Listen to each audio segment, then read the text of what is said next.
In this video, we're going to talk about adding and subtracting rational functions. So to review, just like multiplying and dividing,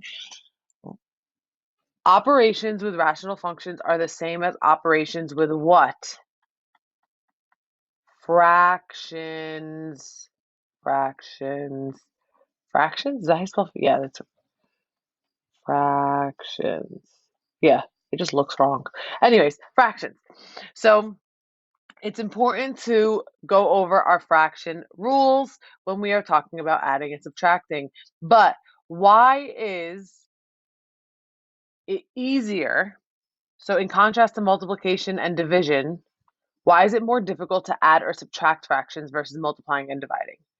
Because when you add and subtract fractions, what do you need in order to do that? You need a common,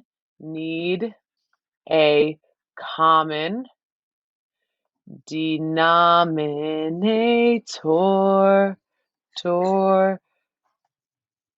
Yeah. So you need a common denominator. So what we need to look at is, do they have common denominators? And in this video, we are only going to focus on how it's going to look like with a common denominator. So you don't know what? I'm not even going to focus on this. We'll talk about that in the next video. But when we have a common denominator, 1/10 plus 7/10, if we were multiplying this, right, you would multiply across and get 7, 1 times 7 over 10 times 10, which is 100. But because we are not multiplying it, we are adding it, you are going to keep or multiply or add our denominators. Well, I'm going to keep my denominator the same, and then I add my numerator. 1 plus 7 is going to be 8. And then you simplify, so 8 over 10 is going to be 4 over 5. One thing that we need to note is different also is that even if these are simplified, it doesn't mean your final answer is simplified like multiplication was. And it would be the same concept if it was subtraction. Let's say it was 1/5 minus 3/5. You would get the denominator stays the same, and you would get 1 minus 3, which is -2, and that is simplified. All right. So it's in the same way when we have the same denominator, it is so easy. So do we have the same denominator? Yes. So what we do is we keep our denominator the same. It's that 2x, and then we just add our numerator and our two numerators together. So I get 2x squared plus 1 plus 5x minus 8. And these are just adding two polynomials. Again, super easy.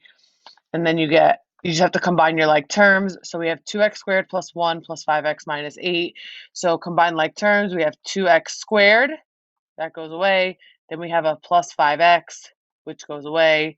And then 1 minus 8 is -7. Make sure it's in standard form, all over 2x. Final answer. And then one more. Do they have common denominators? Yes. So we just bring it over. So it's 2x plus 5. And then we have 2x squared plus 1. Notice I use the same exact things. Numerators, I changed my denominators. Now it's minus. This is where parentheses are really crucial because you are going to have to distribute this negative to both. You are subtracting both the 5x and the -8.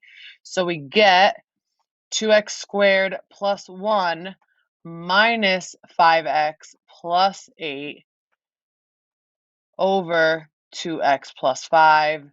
And then you combine your like terms. So we have 2x squared, there's no like terms, minus 5x plus 9, 1 plus 8. And then you have 2x plus 5. Final answer. In the next video, we'll talk about uncommon denominators, unlike denominators, whatever, English.